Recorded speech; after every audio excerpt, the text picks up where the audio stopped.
Bonjour, aujourd'hui nous allons vous expliquer les règles du jeu Louis XIV, qui est un jeu de Rudiger Thorn qui date de 2005. Ce jeu est constitué d'un plateau amovible de 12 tuiles numérotées de 1 à 12. Celles-ci, lors de la première saison, se trouveront ainsi placées sur la couleur rouge. Cette couleur rouge ne se voit pas vraiment puisqu'elle est indiquée juste par le numéro en dessous des personnages, qui est de couleur rouge, tandis que l'autre couleur est de couleur légèrement grise, et franchement, il faut le distinguer. Ce jeu se compose de plusieurs éléments, que nous allons vous montrer les uns après les autres. Dans ce sachet gris, vous trouverez ainsi les blasons qui se récupèrent à partir de la maison de Henri de Turenne. Ces blasons, suivant la quantité que l'on en obtient, permettent d'obtenir un certain nombre de points de victoire qui se répertorient à la fin de la partie. Vous trouverez également un marqueur de premier joueur, un marqueur indiquant le roi Louis XIV, que l'on va positionner sur l'une des maisons à chaque saison, ainsi que les objets qui constituent en quelque sorte les avantages récupérés sur certaines maisons. Il y a à la fois des couronnes, des aumes, des bagues, des parchemins et des sceptres. Les nobles sont représentés dans cette boîte par 4 couleurs différentes. Chacun en reçoit la même quantité, à 4 joueurs, donc qui est inaccessible dans un premier temps. Donc placer les pions dans l'interstice signifie placer des pions dont on ne pourra pas faire usage immédiatement, sauf lors d'une seconde partie du jeu qui sera expliquée plus tard. Louis XIV est un jeu qui comprend beaucoup de pièces que nous vous présentons au fur et à mesure afin que vous compreniez bien l'usage de chacune. Comme je le disais au départ, chacun reçoit un certain nombre de personnages, des nobles, qui est de quantité variable. Ainsi, le premier joueur placera-t-il 5 pions dans sa réserve générale, donc inaccessible. Le deuxième joueur, 5 pions également, tandis que le troisième en mettra 6 et le dernier en mettra 7. Pourquoi cette différence de nombre? Eh bien tout simplement parce qu'entre le premier joueur et le dernier joueur, il y a des avantages et des inconvénients qu'il faudra gérer. Le premier joueur est nettement moins avantagé que le dernier joueur qui va terminer la saison et pouvoir ainsi profiter d'avantages qui ne seront pas possibles pour le premier joueur, ni le deuxième, ni le troisième. Dans ce jeu, en premier donc, la carte privilège de couleur jaune que pose notre ami. Alors cette carte rapporte 3 sous supplémentaires en plus des 5 sous du point de départ, et ces cartes ont le dos de couleur jaune. Il y a également les cartes de couleur verte qui sont des cartes d'influence. Chacun va en recevoir 5. Et il y a également des cartes de couleur rouge qui sont des cartes de trahison qui officient au moment du décompte. Lors du décompte, on fait un décompte et celui qui possède une de ces cartes dit trahison et profite d'un privilège exceptionnel. Voilà. Là, les sous sont dans une boîte répertoriée en pièces de 1, 3 et 5. Au départ, chacun reçoit 5 sous. Mais par rapport à la carte jaune qui vous est fournie, le privilège du roi Louis XIV, eh bien vous recevez 2, 3, 4 ou 5 sous supplémentaires, comme indiqué précédemment. Les 5 premières cartes que vous recevrez au départ du jeu sont de couleur verte, ce sont des cartes influence qui vont travailler en rapport avec les pions, c'est-à-dire les nobles, de la couleur que vous aurez reçue au départ. Le premier joueur, par exemple, a la couleur rouge, le deuxième a la couleur verte, le troisième a la couleur bleue et le quatrième a la couleur jaune. Ces 5 cartes d'influence vont vous servir à évoluer sur le plateau de façon à vous positionner en fonction des différentes maisons présentes sur ce plateau. Mais sur ces 5 cartes, en définitive, vous n'en jouerez que 4. Il n'y en aura que 4 qui feront un effet. Et il faut savoir que ces cartes comportent à la fois les mêmes personnages que ceux qui sont sur le plateau, donc ils vous permettent de démarrer à partir de cela sur le plateau. Et le joker, représenté par un rideau, ne vous permettra de démarrer de n'importe quelle maison, mais en moins grande quantité qu'avec une maison au départ. Alors, un petit point de détail que j'ai oublié de mentionner, au départ nous recevons également 2 cartes de mission. Ces 2 cartes de mission, tenues par mon ami, il y en a une de couleur bleu clair et une autre de couleur azur. Ce sont les missions de départ que nous allons remplir, et au cours de la partie, il est possible que nous fassions également des missions plus difficiles, de la couleur bleu foncé, qui permettront d'obtenir des privilèges plus intéressants que dans les premières couleurs indiquées. Ce sont les points de départ de chacune des saisons, les missions, qui vont donc nous rapporter à la fin de la partie 5 points de victoire pour chacune des cartes, et le privilège qui se comptabilisera à chaque nouvelle saison. Sur la case du roi où se trouve Louis XIV. Bon, alors cette partie serait engagée, dirons-nous. Chaque joueur à tour de rôle peut placer de 1 à 3 nobles en fonction de la carte qu'il possède. Si c'est une carte de rideau, il ne peut en placer que 1 ou 2 exclusivement à n'importe quel endroit. Vous démarrez dans une direction et pas dans une autre. Et vous devez également gérer la quantité de nobles qui vous est impartie. Ainsi, le premier joueur, comme je vous l'ai expliqué, a davantage de pions que le 3e et que le 4e. Et donc, ces gens-là vont placer leurs nobles en mettant le plus possible sur telle ou telle géographie de façon à devenir majoritaire. À l'issue de ces placements, dont nous avons fait une simulation sur le plateau, eh bien, nous allons faire et procéder à une reddition en règle des comptes. Voici comment cela se passe. Alors donc, exemple de décompte comme il doit se faire dans ce jeu.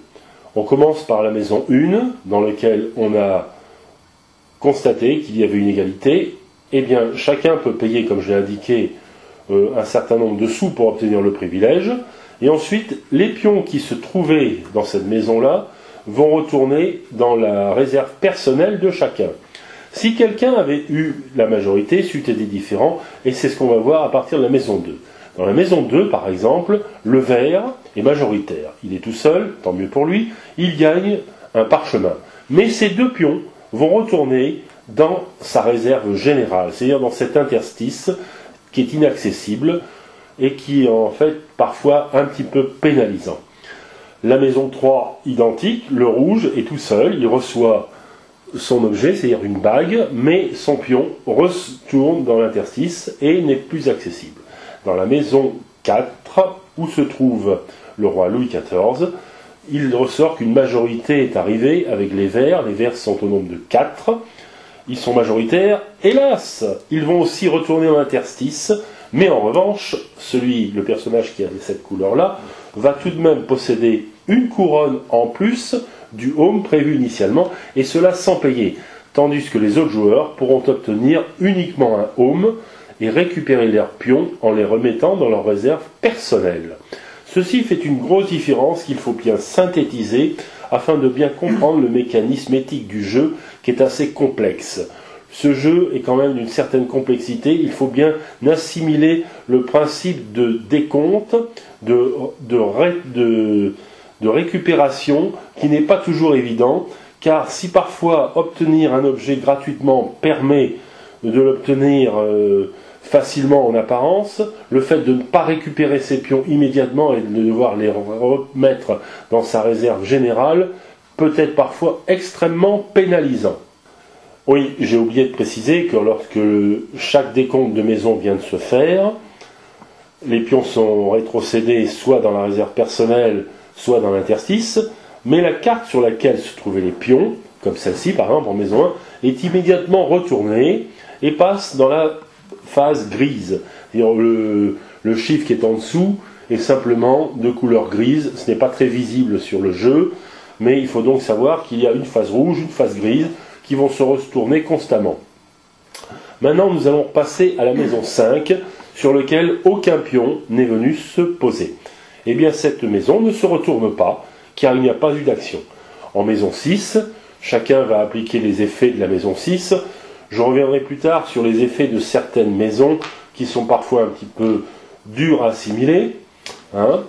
mais il faut bien comprendre que chacun obtient parfois le privilège dans certaines maisons, et cette maison 6 est un exemple tout à fait typique. Dans cette maison 6, chaque joueur qui aura posé 2 pions dessus pourra obtenir un blason provenant de ce petit sachet-là. Attends, là, de ce petit sachet-là. Voilà. Et ces blasons se choisissent au hasard. Il y en a de toutes sortes qui représentent les blasons de différentes personnalités du jeu. Il y en a également des de couleur blanche qui représentent des jokers. Alors donc, je retiendrai en disant que dans cette maison-là, on reçoit un blason et on a la possibilité, à l'issue de cela, de prendre un pion de sa couleur personnelle qui se trouve dans sa réserve générale pour se placer dans n'importe quelle maison de son choix. Ceci offre inéluctablement un privilège lors du décompte soit qui va arriver, soit de la saison suivante. Ah, par exemple, sur cette carte que l'on est en train de visionner, ce côté-là permet à celui qui est premier de gagner un sceptre et les autres de payer pour obtenir le sceptre. C'est bien le côté rouge. Quand on retourne la carte, on ne voit pas très bien, on ne distingue pas très bien dans la vidéo la couleur grise du numéro qui est marqué là, numéro 1. Et bien là, seul le premier obtient le privilège et les autres rien du tout. C'est ainsi sur chaque carte. Sur chaque carte, il y a cette couleur rouge d'un côté et cette couleur grise de l'autre. Maintenant, concernant les missions, il y a 3 sortes de missions.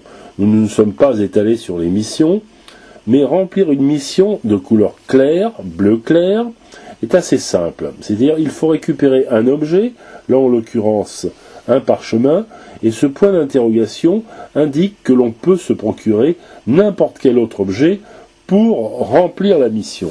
Dans une mission moyenne, il faudra obtenir les 2 objets de sortes différentes. Là un aume et là un parchemin.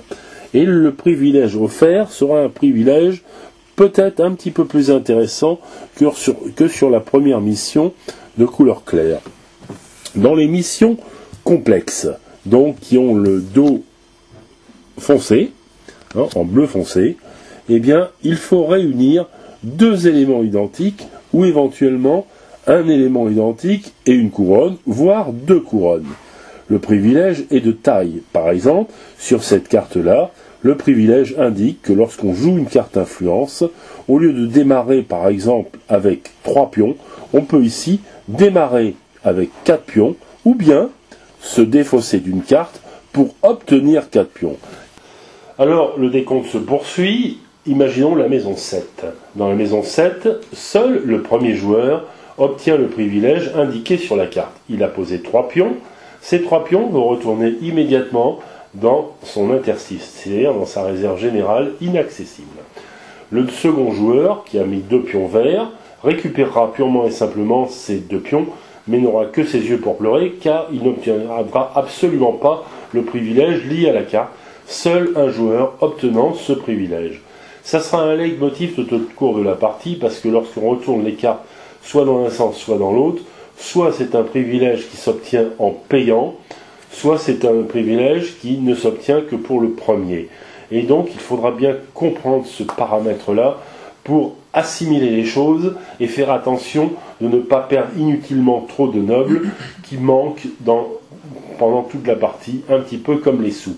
Chacun va s'atteler également à remplir ses missions. Ces missions ce sont ces fameuses cartes de 3 bleus différentes qui se trouvent dans le jeu. Ainsi, si on prend une carte bleue comme celle-là, il vous faut posséder à la fois un aume et un parchemin pour pouvoir remplir la mission. À la fin de chaque séquence, de chaque saison, donc, il y a 4 saisons dans la partie, chacun va s'atteler à remplir les missions possibles avec les objets récupérés. Les objets qui sont des aumes, des parchemins, des couronnes, etc. Notons bien que les couronnes peuvent remplacer n'importe quel objet, ce qui n'est absolument pas le cas du contraire. Un aume peut être remplacé par une couronne, un parchemin aussi, mais Un parchemin ne remplacera jamais un aume, ni une couronne, ni un sceptre. Donc, dans les marchandises que l'on va essayer d'obtenir, on va prioritairement essayer d'obtenir des couronnes qui permettent de remplacer n'importe quel objet. Et lors du remplissage des missions complexes, où il faut deux objets similaires, il est beaucoup plus utile de posséder des couronnes que de posséder les objets qui parfois sont quelquefois durs à obtenir. Alors, lorsque ces objets sont acquis, eh bien, on remplit ces missions. Ces missions sont posées ainsi devant nous. Ce sont ces cartes de mission qui remportent 5 points à l'issue de la partie et qui, tout au long de la partie, vont nous permettre de profiter du privilège qui est indiqué dessus, que vous verrez en regardant les règles de plus près. Ce jeu, je le rappelle, est un jeu allemand qui n'a jamais été traduit, mais plusieurs personnes, comme moi-même et d'autres, se sont attelées à faire une version francisée beaucoup plus facile à mettre en place pour les gens francophones. Voilà, en ce qui concerne la suite du jeu, on arrive donc, disais-je, au décompte final, et ce décompte final va se faire sur plusieurs axes. D'un côté, on va calculer le nombre de cartes que chacun possède, les cartes qui sont indiquées par la personne qui est avec moi. Ensuite, on va obtenir les blasons. Les blasons sont un certain nombre de petites choses carrées qui permettent de comptabiliser des points. Celui qui va en avoir le plus obtiendra un certain nombre de points de victoire et un bonus supplémentaire. Et celui qui en aura le moins, naturellement, n'obtiendra pas, ça coule de source, ce bonus. Ensuite, le calcul se fait pour chacun. Ainsi que 1 point par majorité de blasons dans une couleur. Par exemple, dans ce cas présent, je possède 3 blasons de couleur jaune et rouge. Chacun de mes adversaires en possède moins que moi, donc je marque 1 point supplémentaire en bonus. Sans avoir forcément la plus grande quantité de blasons sur le général. Tout à fait. Enfin, un détail, si d'aventure j'avais réussi au terme de la 4e saison à positionner, par exemple avec la maison 5, des pions qui ne seront pas décomptés au final, puisqu'il n'y a pas de 5e saison. Puisqu'il n'y a pas de 5e saison, comme le dit mon acolyte, eh bien chacun de ces pions me rapportera un blason supplémentaire pour l'ensemble des pions indiqués dessus. Par exemple, dans le cas présent, j'ai réussi à en positionner 2 sur la case 5, j'obtiens donc au hasard. De Louis XIV contient beaucoup de petites choses. Il y a à la fois les pièces de monnaie, il y a les points de victoire, il y a les blasons, il y a les nobles, et il y a plein d'éléments qui font que le jeu est tout de même assez complexe. Je dirais même plus, je crois que parmi les jeux de ce type-là, c'est un des jeux les plus compliqués qui soit. Voilà, écoutez, j'espère que vous passerez de bons moments à jouer à Louis XIV, et que si vous avez quelques difficultés, vous n'hésiterez pas à regarder de nouveau cette vidéo qui s'est voulue le plus précis possible.